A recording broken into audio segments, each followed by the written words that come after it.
What up? What up? Tonight we start with breaking news, y'all. It is on. Trump versus Musk 2025. Let's talk about it.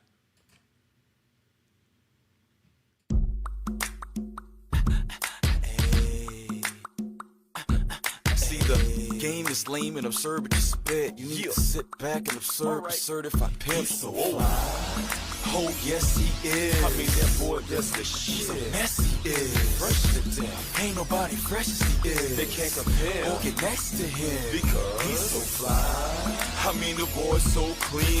From his white tee on down to those jeans. You see the ice in the pinky.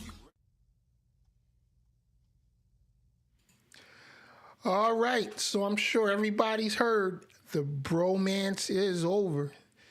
Elon Musk and Donald Trump are going head to head tonight, and oh my God, it's going to be an interesting next few days, few weeks, few months.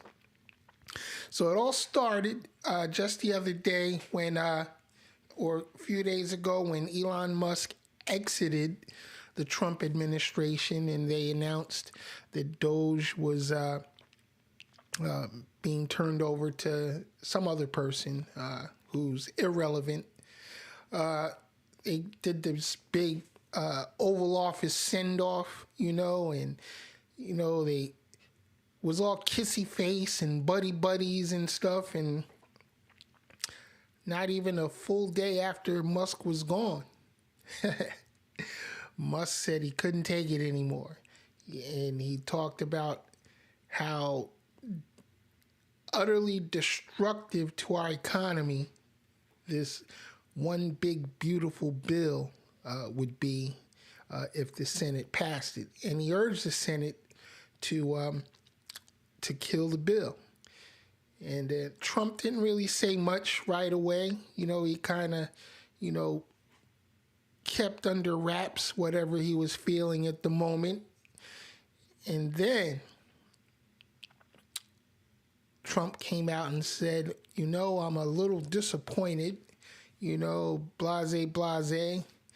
And then the fireworks went off.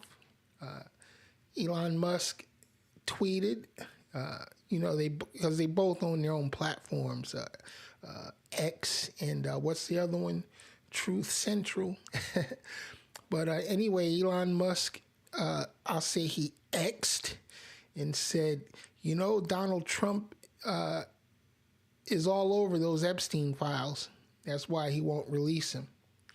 He said, but mark my word, the truth will come out. Elon also urged that Trump needs to be impeached and removed from office, and J.D. Vance should be installed as the new president, which I ain't for that either. Vance is definitely not presidential material. But if Trump is removed, Vance is all we got, and for y'all that voted for this administration, we got what we got because of you. So give yourself a pat on the back for making America a third world nation. Plain and simple, because that's what we are. We are now, as Trump would say, a shithole country. And the whole world is laughing at us because of it. All right, so now Trump is talking about possibly canceling Elon Musk's federal contracts. Now, that would be a major hit to Elon Musk's bottom line. And I think if that were to happen, I'm probably sure the boards at Tesla and SpaceX would probably be voting to remove Elon, and they'd probably be trying to kiss up to Trump to get back in his good graces, because Trump really can put a hurt on Musk right now financially if he cancels those contracts. And Trump also threatened deportation. That's right. Elon Musk is a naturalized citizen. Now, don't quote me because I don't know what the rules are and what the law is in regards to naturalized citizens. I don't know if they can be stripped of their citizenship, but you better believe Trump is the guy that will do it, whether the courts say so or not. Because, hey, look at what he's doing everywhere else across the federal government, going against judges' orders. And I had a question. The Supreme Court basically made Trump a king when they ruled, last year that presidents could not be prosecuted or held liable for the acts they perpetrate while in office. Basically, making presidents above the law. So my question to you guys are, and please leave it in the comments if you know, or in fact, when I open up the phone lines here in a little while, call in if you want to talk. But my question is, if a president is immune from prosecution, according to the Supreme Court, why are they even making rulings against him? Because he don't have to follow them. And if they rule against him and say, for instance, we're going to issue a bench warrant, who's going to go arrest him? He controls all the law enforcement in this country. And he has 100% loyalists running Homeland Security, Justice Department. I mean, so who's going to go get him? U.S. Marshals aren't going to go get him. Secret Service ain't going to get him. Local PD or sheriffs aren't going to go get him. So how do we take care of a president who's run amok? And even if the House impeached him and the Senate voted to remove him, who's going to make it happen? He could just say, you know what, forget all of y'all. I'm not going anywhere, and you can't make me. And those that are super close to him and super loyal, they're going to do everything they can to prevent him from being removed from office. So, I don't know. We are in a mess in this country right now. And at this point, I don't think there's anything that can be done about it short of military intervention, honestly. I think it's going to come down in 2028. I think it's going to come down to a military option to remove Trump from the White House if he loses the next election. Well, he can't run again, but he's talking about it. So I've always said that if he were elected again, that would be the last election in this country in my lifetime. I don't think Trump is going to leave in 2028, honestly. But, stay tuned. These guys are going at it hard. And it is going to be very, very interesting what happens going forward, because these guys, we got the most powerful man in the world fighting the richest man in the world. Go figure. The bromance is truly over. All right, so let's get to the topic of discussion tonight. Okay, oh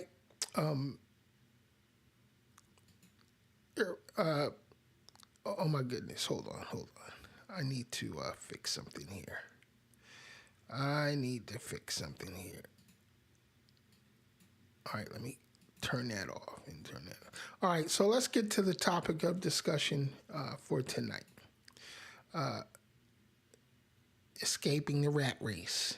That's what I want to talk about tonight. Okay, so again, welcome to the Ken Jackson Experience. If you haven't already, subscribe to the channel. It won't cost you a dime. And I don't have nothing to sell you, nothing to push. It's just me, so let's have a chat. I'm your host, Ken Jackson, and today we're digging deep.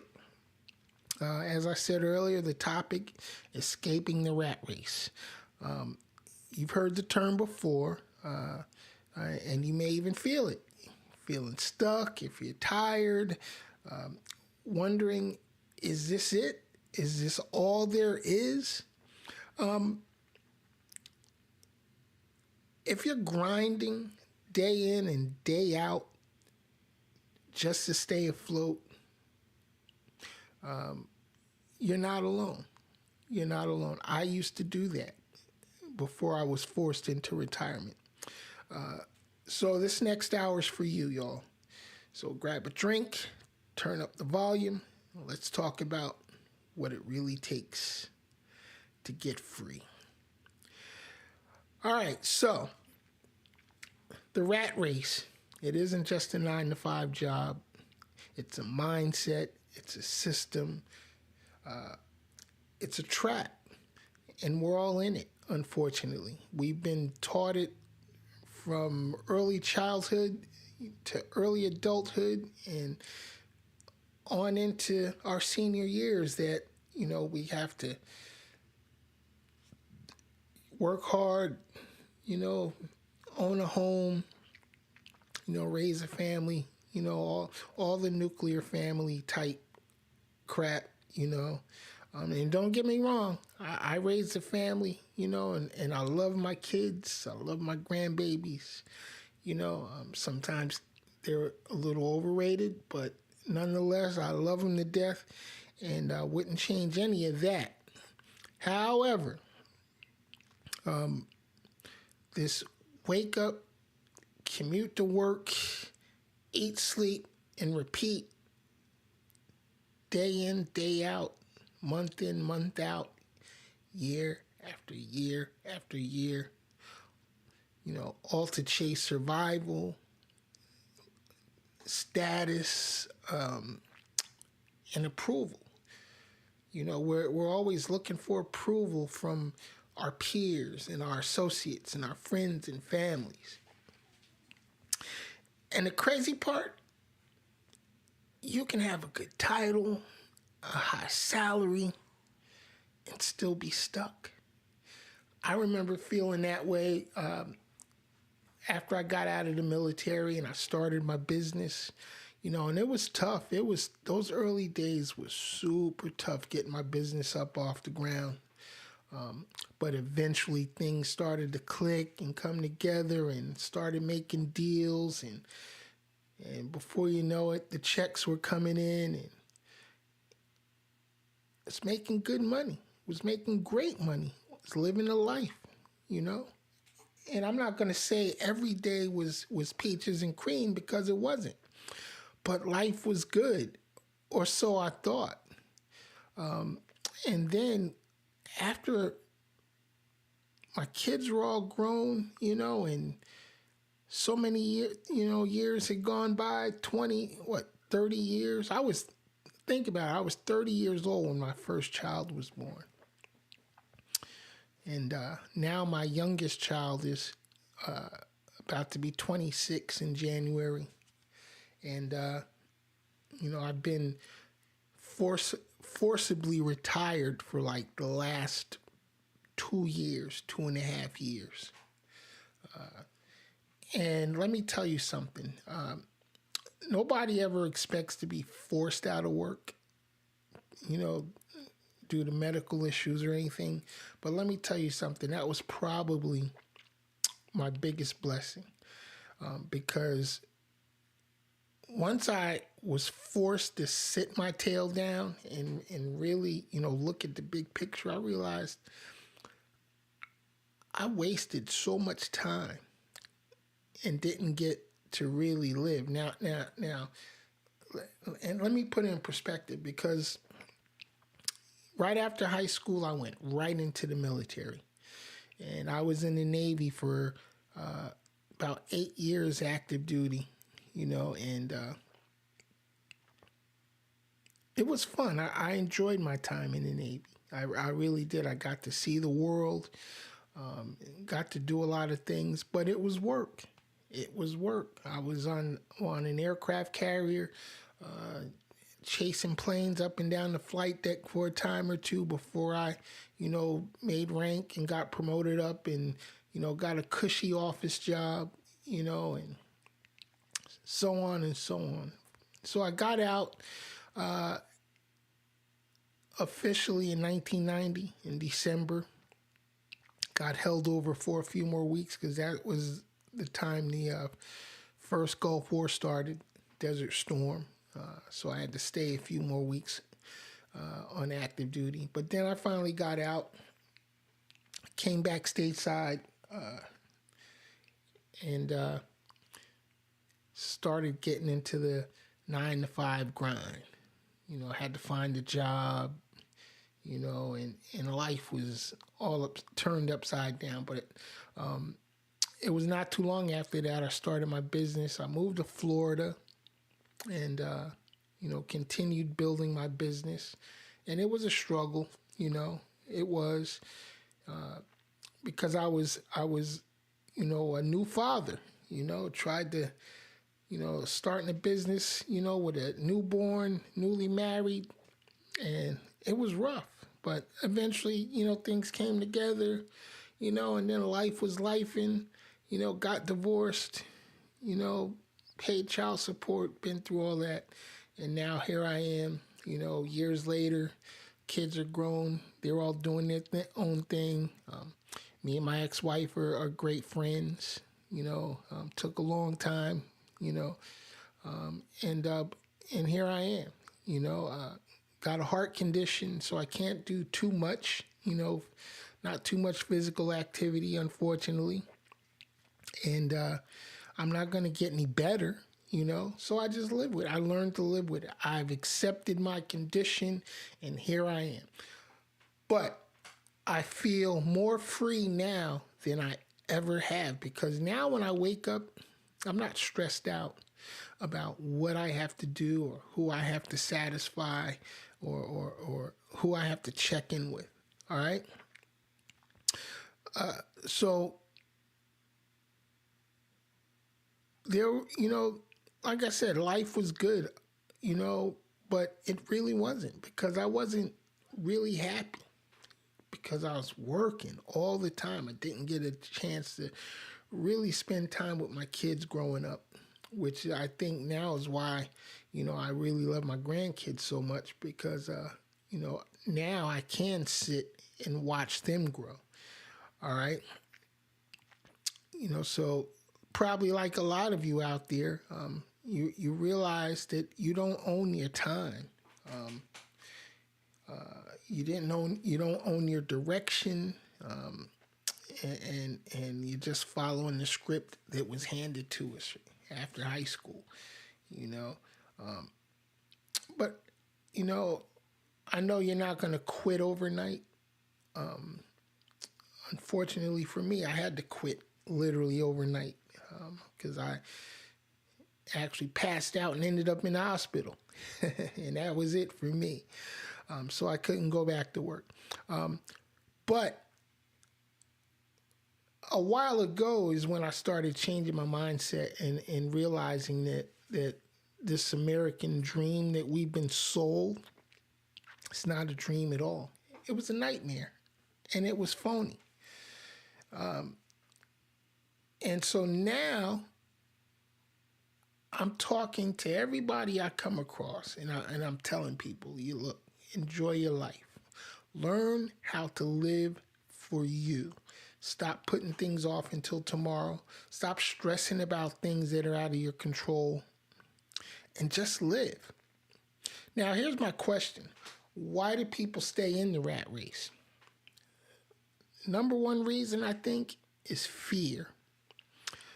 Fear of risk, fear of judgment, fear of failure, But one more thing. Some people have a fear of success.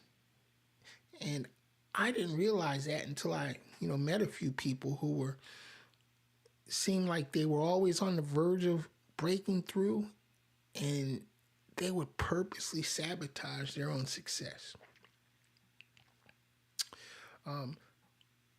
But number one is conditioning. We are conditioned to be in this race, the race to nowhere, a race to an early grave, if you let it, but we've been trained to go to school, get a job, follow orders, don't rock the boat. That's the American way. They never taught us how to build freedom. We learned how to fit in, and not how to break out. But if you're watching this, if you're listening to this, sometimes something in you already knows you're made for more. We are all made for more. We all have a purpose, and we just have to figure out what it is. All right, so let's shift now from pain to power. And here's some things you can do. I'm gonna read here. These are 5 moves to start your escape from the rat race. Okay, number 1, know your number. How much do you really need to live free? Not survive, but live. How much do you need? Number 2, cut lifestyle creep. More income doesn't mean more spending, okay?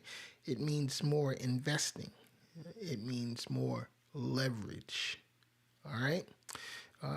Number 3, learn high income skills. Forget job titles, focus on value. Copywriting, digital marketing, video editing, sales, real estate. You get the idea, I'm sure. Number 4, start a side hustle. Doesn't need to be sexy. It needs to be yours, okay? Own something. Anything. Own something, all right? Preferably some real estate, and I'm not talking about a home for you to live in. I'm talking about income generating real estate, duplex or triplex, something you can put your money into, put a little work into, and you can start getting some money back out of it. All right. And number 5, shift your identity. Stop saying I'm just an employee and say I'm building freedom, and say it until you believe it, because that's the number one thing you have to do. Is you have to believe that you're built for more. You have to believe that whatever it is that you set your mind to, you can achieve it no matter what. All right? All right, now let's bust some of the myths, okay? You got to quit your job now. Nope, you don't have to. That's false. That's bullcrap.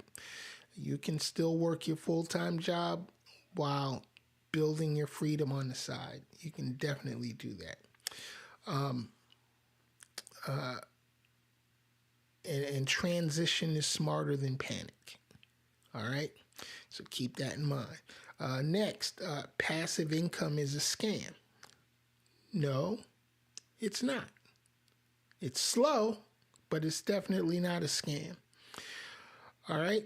It takes time, but that's the problem with most people, because most people aren't patient enough to put in the time and wait it out and work it. So you gotta have the patience and the discipline. You know what I mean? And only rich people can escape. That is wrong, because I personally know a lot of rich people that are deeper into the rat race than us regular folks. All right, so rich doesn't make you free. And rich people just figured out a little earlier and started being curious a little bit earlier in life. And you don't need millions. You need a plan, you need a purpose, and you need, again, patience. Patience is definitely a virtue. All right? All right, so here's the question I want you to sit with. If money wasn't an issue, okay, what would you be doing with your life right now? Traveling, creating, starting something new? Whatever your answer is, that's going to be your true worth. What are you passionate about? Okay, because whatever you're passionate about is what you should be doing with your life. And don't wait. Don't wait to chase your passion. Start moving toward it today. Every minute you delay puts that dream farther and farther away from you. I started early in life, and it took me a while, but I'm a very patient dude, and I don't mind waiting for something, when I know that in the end it's going to be good for me. All right?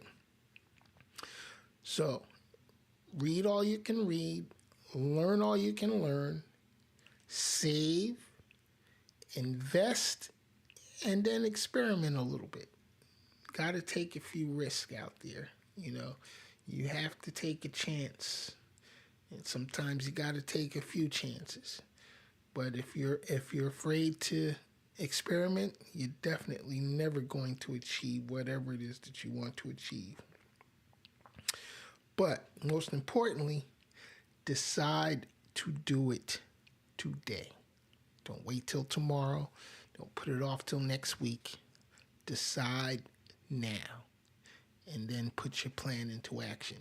And let me tell you, this is something I wrestle with every day with doing this broadcast, because I tell myself I'm going to do this every Sunday at 9 p.m., and I have procrastinated so much. You know what I mean? And the reason it's not as big a show as it could be or should be is because of me. I can't blame nobody else but myself. So that's why I'm putting in the work right now. I'm not the most exciting speaker. I'm not the most charismatic dude, and for those of you that know me, I like to talk, but this is different. It's different when you're talking to a camera, as opposed to having, a group of people right there in front of you that are giving you immediate feedback, and that's the hardest thing for me. But I know what I need to be doing, and, even I got started late tonight, but I was not going to let anything stop me tonight. So I said, I'm going to do this show, and it's not even Sunday night. That's the thing. I'm telling myself every Sunday at 9, but I'm so random. I did something earlier today and posted it up on TikTok. Sometimes throughout the day I'll hear things and I'm like, yo, I have to speak about that. But my mind screws me up too because I'm not as fully disciplined as I used to be. Back when I was younger and I was feeling a lot better, and I wasn't so self-conscious, I was out there, grinding, doing my thing, building my business, and doing what I needed to do. Now, I don't want to grind so much. I really don't. But I want to make this thing successful, so I know what I got to do, and but I have to make it fun because I don't want to get myself into another rat race. For me, that's not what it's all about. All right. So anyway, understand this. Nobody's coming to rescue you. There ain't no saviors out here. It's your race, and it's your rules. You make the rules. You write your own chapter. Okay? You're the author of your own book, the director of your own movie. All right, so keep that in mind. Don't let anybody tell you you can't. Or you know what? No, scrub that, because you can't control what anybody says or does. But if somebody tells you you can't, don't let that sit in your mind and cause you not to take action. Okay? Figure out what your passion is and pursue your passion 100% wholeheartedly. And do it at your own pace. See, that's the magic of it.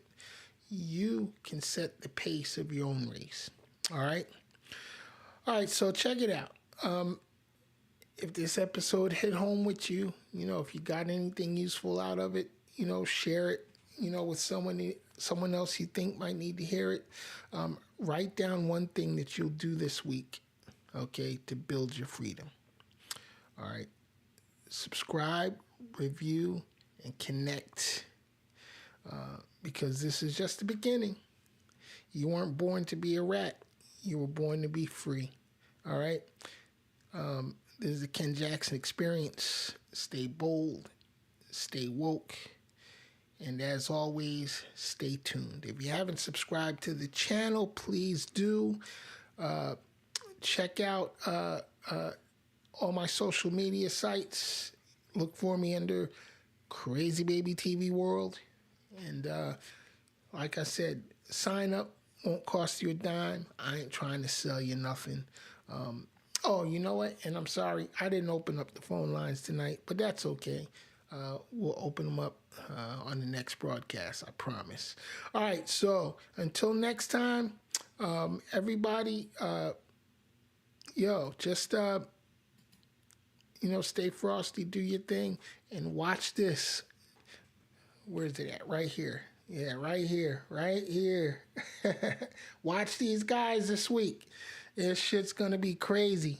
Musk versus Trump. 2025 Battle of the Billionaires.